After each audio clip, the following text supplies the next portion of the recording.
నమస్కారం. అద్దంకి న్యూస్ కి స్వాగతం. ఈరోజు ముఖ్యాంశాలు.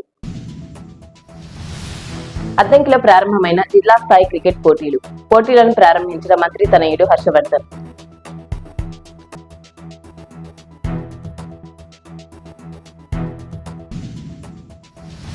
వేసవి సెలవుల్లో దొంగతనాల పట్ల ప్రజలు అప్రమత్తంగా ఉండాలన్న అద్దంకి సీఐ సుబ్బరాజు. పలు సూచనలు జారీ.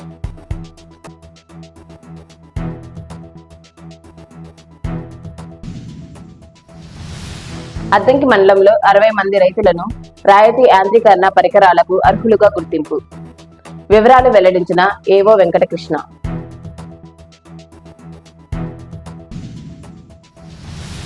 అద్దంకిలో రాజీవ్ కాలనీ తెలుగు యువత ఆధ్వర్యంలో నిర్వహిస్తున్న జిల్లా స్థాయి టెన్నిస్ బాల్ క్రికెట్ టోర్నమెంట్ ను విద్యుత్ శాఖ మంత్రి గొట్టిపాటి రవికుమార్ తనయుడు హర్షవర్ధన్ ఆదివారం ప్రారంభించారు.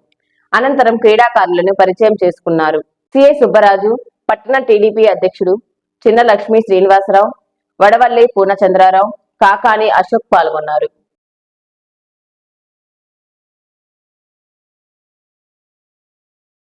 అద్దంకి పట్టణంలోని హోసన్న మందిర్లో ఆదివారం ఈస్టర్ సందర్భంగా క్రైస్తవులు ప్రత్యేక ప్రార్థనలు చేశారు.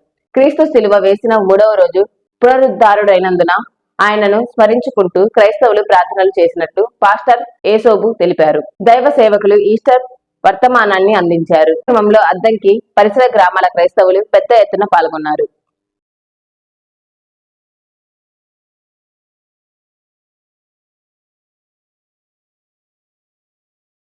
నిరుద్యోగ యువత కోసం స్వయం ఉపాధి పథకాలకు గాను ఎస్సీ కార్పొరేషన్ ద్వారా సబ్సిడీ రుణాలు అందిస్తున్నట్లు ఎంపీడీఓ అని తెలిపారు. ఈ మేరకు అర్హులైన వారి నుంచి దరఖాస్తులు ఆహ్వానిస్తున్నామని, ఇప్పటికే ఆన్లైన్ ప్రక్రియ ప్రారంభమైందని చెప్పారు. అర్హులైన ఎస్సీ అభ్యర్థులు స్వయం ఉపాధిపై రుణాలు పొందేందుకు దరఖాస్తు చేసుకోవాలన్నారు. వేసవి సెలవుల్లో దొంగతనాల పట్ల ప్రజలు అప్రమత్తంగా ఉండాలని అద్దంకి సిఐ సుబ్బరాజు తెలిపారు. ఆదివారం పోలీస్ స్టేషన్ లో మాట్లాడుతూ చోరీల పట్ల ప్రజలు అప్రమత్తంగా ఉండాలన్నారు. వేసవిలో ఆరు బయట నిద్రపోయేవారు విలువైన వస్తువులను మెడలో వేసుకోవద్దని అన్నారు. అలాగే విలువైన వస్తువులను ఎక్కడ పడితే అక్కడ పెట్టుకోకుండా లాకర్లో భద్రపరచుకోవాలని సూచించారు. కొత్త వ్యక్తులు కనిపిస్తే పోలీసులకు సమాచారం ఇవ్వాలన్నారు. అందరికీ నమస్కారం. వేసవికాలం వచ్చింది, దయచేసి అందరూ కూడా గమనించండి. దొంగతనాలు జరిగే అవకాశం ఎక్కువ ఉంటుంది ఈ సీజన్లో. చాలా మంది గ్రామాల్లో కానీ చిన్న పల్లెటూరులో టౌన్లో కూడా ఫ్యామిలీస్ కొంతమంది మంచాలేసి బయట ఆరుబయట పెట్టుకునే అలవాటు ఉంటుంది. కరెంటు పోయిన సందర్భంలో బయట పెట్టుకుంటారు. కానీ ఇంటికి తాళాలు వేసుకోరు. ఎప్పుడైతే ముందుగా పడుకుంటారు డాబాల పైన, ఇంటికి తాళం వేయకుండా మళ్ళా వచ్చి అడ్డాలు మర్చిపోతారు. ఇలాంటి సందర్భంలో దొంగతనం జరగడానికి ఈజీగా ఉంటుంది. దయచేసి మీరు బయట ఆరుబయట పెట్టుకున్న మహిళలకు ముఖ్యంగా విజ్ఞప్తి, మీ వెళ్ళ బంగారు ఆభరణాలు పెట్టుకోవద్దు. నిద్రపోయే సమయంలో రాత్రిపూట మెయిన్ రోడ్లో కానీ ఈ సిమెంట్ రోడ్లో కానీ వచ్చే దొంగలు ఆ మెల్ల ఉన్న సరుకులు కత్తిరించి ప్రమాదం ఉంది. శ్రేష్ఠాంతులు ఎక్కువ జరుగుతుంటాయి. అందుకని దయచేసి రాత్రి సమయంలో మీ మెల్లో బంగారు వస్తువులు లేకుండా ఉండే విధంగా చూసుకోవాలని కోరుతున్నాం.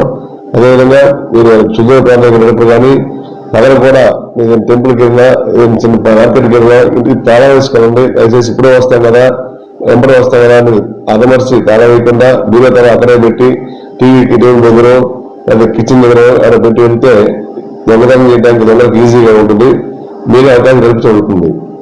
మీరు ఉండే ప్రతి క్షణం మీ ఇంట్లో ఏమైనా వస్తువులు మ్యాక్సిమం పెట్టుకోవద్దు. ఇక్కడ లాకర్లో కానీ ఏదైనా భద్రత ఉన్న ప్రదేశంలో పెట్టుకోవడం కోరుతున్నాం. ఈ వేసవి సీజన్లో ఎక్కువ ఆటం చేయడానికి స్కోప్ ఉంటుంది. అందువల్ల రైతు గమనించండి. వాకింగ్ వెళ్ళేవారు కూడా మహిళలకు విజ్ఞప్తి, మీ వల్ల విలువైన బంగారు వస్తువులు వేసుకోకూడదు, వేసుకెళ్ళద్దని కోరుతున్నాం. ఎందుకంటే మీ ఎనభై మోటార్ సైకిల్ పైన హల్సల్ బండి లాంటి మంచి కెపాసిటీ ఉన్న బండి కూడా రావడం, బండిలో అసలు రాకపోవడం, వెంపడే రైడ్ చేసి వెళ్ళిపోవడం, పారిపోవడం జరుగుతుంది. మీ వెనక ఎవరు వస్తున్నారు అని గమనిస్తుండే మీరు ఫోన్ మాట్లాడుకుంటానో, బాగా సాంగ్స్ వింటానో, మ్యూజిక్ వింటానో, వాకింగ్ చేసుకోవడం చాలా గమనించాం. కానీ మీ పక్కన ఎదురుతూ కూడా గమనించలేదు.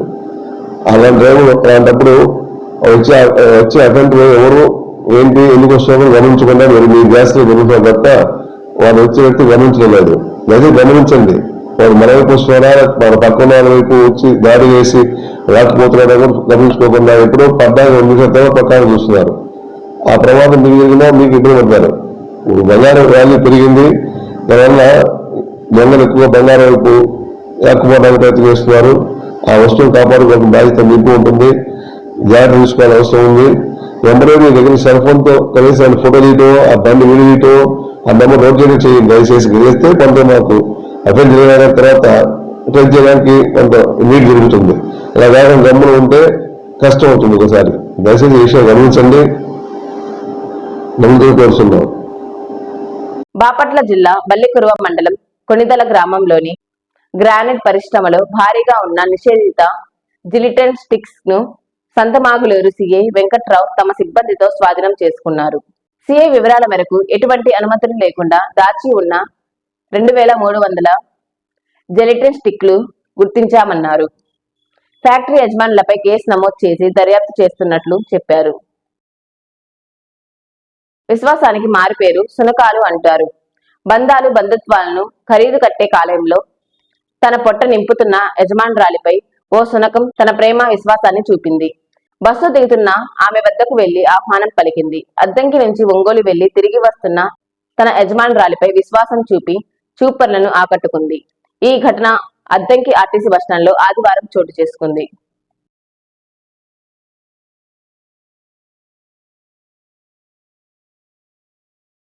సంతమాగులూరు మండలంలోని కుందురుకి చెందిన బోడెపూడి రాజాబాబు కుమారుడు అవినాష్ అమెరికాలో మృతి చెందడంతో స్వగ్రామంలో విషాద ఛాయలు అలుముకున్నాయి. ఏప్రిల్ 13న అమెరికాలో బ్రెయిన్ స్ట్రోక్ తో అవినాష్ మరణించాడు. ప్రస్తుతం వారి కుటుంబం గుంటూరులో ఉంటుండగా మృతదేహాన్ని అమెరికా నుంచి తీసుకువచ్చి గుంటూరులోనే అంతిమ సంస్కారం నిర్వహించారు. కాగా అవినాష్ కు నెల క్రితమే వివాహమైంది. అద్దంకి మండలంలో రీసర్వే పనులు వేగవంతంగా జరుగుతున్నాయని అద్దంకి మండల తహసీల్దార్ శ్రీచరణ్ అన్నారు. ఈ సందర్భంగా తన కార్యాలయంలో ఆయన మాట్లాడారు. గతంలో ధర్మవరం, ఉప్పలపాడు, శంకవరంపాడు రెవెన్యూ గ్రామాల్లో ఈ సర్వే పనులు పూర్తి చేసినట్లు చెప్పారు. ప్రస్తుతం కోపాపురం రెవెన్యూ గ్రామంలో రీసర్వే పనులు జరుగుతున్నాయని చెప్పారు. ప్రజలు తగు డాక్యుమెంట్లతో రీసర్వేకు సహకరించాలని అన్నారు. అందరికీ నమస్కారం. నేను అద్దంకి తహసీల్దార్ని మాట్లాడుతున్నాను. అద్దంకి మండలంలో రీసర్వే ప్రస్తుతం జరుగుతున్నది. గతంలో ధర్మవరం, ఉప్పలపాడు, శంకవరపాడు 3 రెవెన్యూ గ్రామాల్లో రీసర్వే ప్రక్రియ పూర్తి చేయడం జరిగింది. ప్రస్తుతం గోపాలపురం రెవెన్యూ గ్రామంలో రీసర్వే ముగింపు దశకు వచ్చింది. అదేవిధంగా నెక్స్ట్ వచ్చేసరికి కుంకుపాడులో రీసర్వే ప్రక్రియ మొదలు జరగడం జరుగుతుంది. ప్రస్తుతం బ్లాక్ బౌండరీని ఫిక్స్ చేయడం జరుగుతుంది. Block boundary, village boundary, government lands boundary ఇలా వర్ష క్రమంలో పూర్తి చేసుకుంటూ వచ్చి రీసర్వే ప్రక్రియను పూర్తి చేయడం జరుగుతుంది. రైతులు ఎవరు కూడా సోషల్ మీడియాలో వచ్చే అపోహలు నమ్మకుండా మీకు నోటీసులు జారీ చేసిన తేదీల్లో మీ యొక్క పొలాల దగ్గర మీ యొక్క హక్కు పత్రములు లేదా మీ గతంలో మంజూరు చేయబడిన పట్టాదారు పాస్ పుస్తకంతో హాజరయ్యి మీ భూములు సక్రమంగా కొలతలు వేడి జరుగుతుందా లేదా గమనించుకోగలరు. ఈ విషయంలో ఎటువంటి అపోహలు నమ్మవద్దు. ఇది పూర్తిగా గవర్నమెంట్ నిర్వహించే కార్యక్రమం కాబట్టి అందరూ కూడా దీన్ని సద్వినియోగం చేసుకొని గత 100 ఏళ్లుగా మీ భూముల్లో ఏదన్నా ఇష్యూ జరిగితే వాటిని సరి చేసుకొస్తాం. లోగడ జరిగిన సర్వే మీద ఏమన్నా లోగడ తప్పులు ఏమన్నా ఉంటే సరి చేశారా? గతంలో జరిగిన ధర్మవరం, ఉప్పలపాడు, శంకవరపాడు గ్రామాల్లో కూడా 4 నెలల క్రితం గ్రామ సభలు నిర్వహించడం జరిగింది. ఎవరికన్నా తప్పులు కానీ ఏదన్నా ఉన్న ఏళ్ళ వాళ్ళు సరి చేసుకోవాల్సిందిగా గ్రామ సభలు నిర్వహించగా 3 గ్రామాల మీద 222 అర్జీలు రావడం జరిగింది. వాటన్నిటిని కూడా నిర్ణీత కాల వ్యవధిలో పరిష్కరించి రైతులకు ఏవైతే సమస్యలు వచ్చినాయో వాటన్నిటిని కూడా సవరించడం జరిగింది. గ్రామ సభల్లోనే కాకుండా విడిగా ఏదన్నా పొరపాట్లు నమోదైనట్టయితే నేరుగా సంప్రదిస్తే వారి యొక్క సమస్యను పరిష్కరించేటప్పుడు చర్యలు తీసుకుంటాం.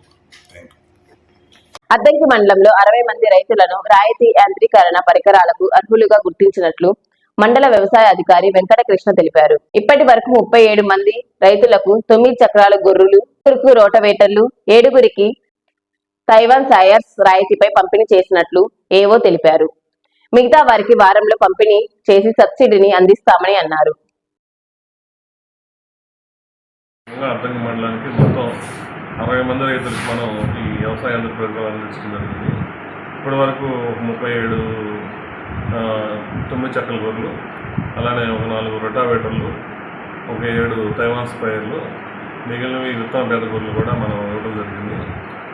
రైతులందరూ కూడా దీంట్లో విత్తన పెద్ద గొర్రెలకు 25,000 రూపాయలు గరిష్టంగా సబ్సిడీ, అలానే 9 చక్కల గొర్రెలకైతే 50% రాయితీ మీద 21,675 రూపాయలు 43,350 గాను 50% రైతు బోను 21,475 రూపాయలు.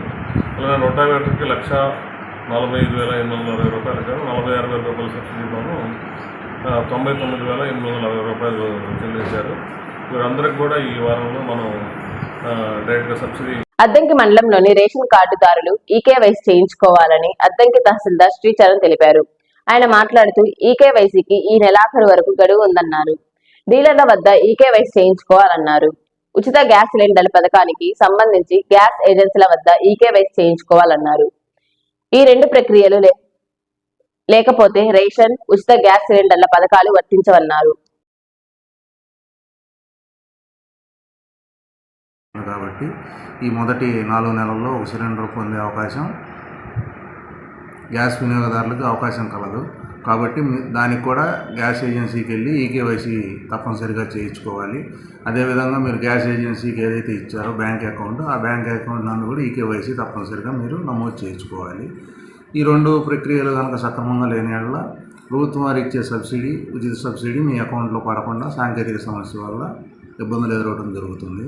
కాబట్టి అందరూ కూడా ముఖ్యంగా రేషన్ కార్డుకు ఈకేవైసీ, అదేవిధంగా ఉచిత సిలిండర్ లబ్ధిదారులు ఎవరైతే ఉన్నారో వాళ్ళందరూ కూడా తప్పనిసరిగా సంబంధిత డీలర్ వద్ద ఈకేవైసీ, అలాగే మీ బ్యాంక్ అకౌంట్ గల బ్యాంక్ వద్ద ఈకేవైసీ చేర్చుకోవాల్సిందిగా తెలియజేయడం.